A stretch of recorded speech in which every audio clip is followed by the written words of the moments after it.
রমজানে চাহিদা বেড়ে যায় ভোজ্য তেল, চিনি, পেঁয়াজ, ছোলা, খেজুর আর ডালের।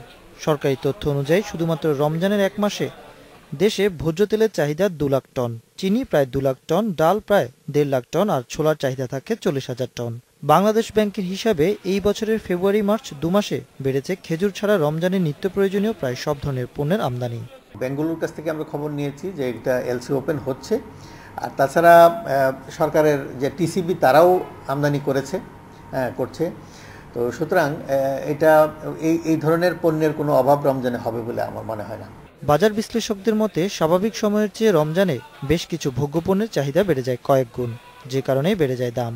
অন্য সময়ে যাই পরিমাণ কনজামশন হয়, রমজান মাসে কনজামশন অনেক বেড়ে যায়, অ্যাটলিস্ট 25 থেকে 50% কনজামশন বেড়ে যায়। তার ফলে একটা বাড়তি ডিমান্ডের উপরে চাপ পড়ে।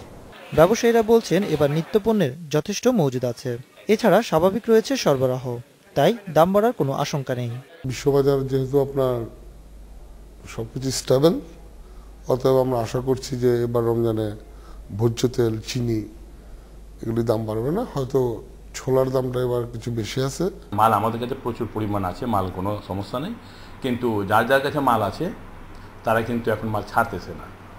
সামনে রমজান মাস উপলক্ষে তারা এখন বর্তমানে মাল ধরে রাখছে। রমজান উপলক্ষে আরও নিত্যপণ্যের আমদানি প্রক্রিয়া চলছে, তাই মজুদ ও সরবরাহ নিয়ে কোনো সমস্যা হবে না বলে জানিয়েছেন ব্যবসায়ীরা।